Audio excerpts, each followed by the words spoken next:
Air traffic control in the USA. An accident that occurred in the skies over the Grand Canyon in 1956 resulted in the establishment of the Federal Aviation Administration, FAA, to regulate and oversee the operation of aircraft in the skies over the United States, which were becoming quite congested. The resulting structure of air traffic control has greatly increased the safety of flight in the United States, and similar air traffic control procedures are also in place over much of the rest of the world. B. Rudimentary air traffic control, ATC, existed well before the Grand Canyon disaster. As early as the 1920s, the earliest air traffic controllers manually guided aircraft in the vicinity of the airports, using lights and flags, while beacons and flashing lights were placed along cross-country routes to establish the earliest airways. However, this purely visual system was useless in bad weather, and by the 1930s, radio communication was coming into use for ATC.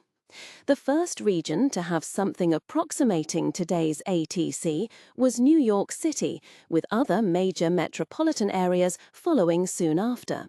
C. In the 1940s, ATC centers could and did take advantage of the newly developed radar and improved radio communication brought about by the Second World War. But the system remained rudimentary. It was only after the creation of the FAA that full-scale regulation of America's airspace took place, and this was fortuitous, for the advent of the jet engine suddenly resulted in a large number of very fast planes, reducing pilots' margin of error and practically demanding some set of rules to keep everyone well separated and operating safely in the air. D. Many people think that ATC consists of a row of controllers sitting in front of their radar screens at the nation's airports, telling arriving and departing traffic what to do. This is a very incomplete part of the picture. The FAA realized that the airspace over the United States would at any time have many different kinds of planes, flying for many different purposes in a variety of weather conditions, and the same kind of structure was needed to accommodate all of them. A. To meet this challenge, the following elements were put into effect. First, ATC extends over virtually the entire United States. In general, from 365 meters above the ground and higher, the entire country is blanketed by controlled airspace. In certain areas, mainly near airports, controlled airspace extends down to 215 meters above the ground, and in the immediate vicinity of an airport, all the way down to the surface. Controlled airspace is that airspace in which FAA regulations apply. Elsewhere, in uncontrolled airspace, pilots are bound by fewer regulations.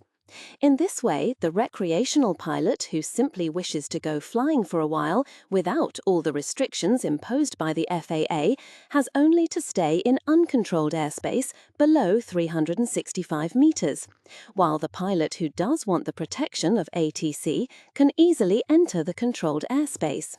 F. The FAA then recognized two types of operating environments. In good meteorological conditions, flying would be permitted under visual flight rules, which suggests a strong reliance on visual cues to maintain an acceptable level of safety. Poor visibility necessitated a set of instrumental flight rules, under which the pilot relied on altitude and navigational information provided by the plane's instrument panel to fly safely. On a clear day, a pilot in controlled airspace can choose a VFR or IFR flight plan, and the FAA regulations were devised in a way which accommodates both VFR and IFR operations in the same airspace. However, a pilot can only choose to fly IFR if they possess an instrument rating, which is above and beyond the basic pilot's license that must also be held. G. Controlled airspace is divided into several different types, designated by letters of the alphabet. Uncontrolled airspace is designated Class F. while controlled airspace below 5,490 meters above sea level and not in the vicinity of an airport is Class E. All airspace above 5,490 meters is designated Class A. The reason for the division of Class E and A airspace stems from the type of planes operating in them. Generally, Class E airspace is where one finds general aviation aircraft, few of which can climb above 5,490 meters anyway, and commercial turboprop aircraft. Above 5,490 meters is the realm of the heavy jets, since jet engines operate more efficiently at higher altitudes. The difference between Class E and A airspace is that in Class A, all operations are IFR, and pilots must be instrument-rated, that is, skilled and licensed in aircraft instrumentation. This is because ATC control of the entire space is essential. 3 other types of airspace, classes D, C and B, govern the vicinity of airports. These correspond roughly to small municipal, medium-sized metropolitan and major metropolitan airports respectively, and encompass an increasingly rigorous set of regulations. For example, all a VSR pilot has to do to enter Class C airspace is establish two-way radio contact with ATC.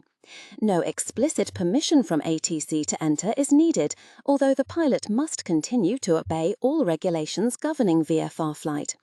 To enter Class B airspace, such as on approach to a major metropolitan airport, an explicit ATC clearance is required. The private pilot who cruises without permission into this airspace risks losing their license.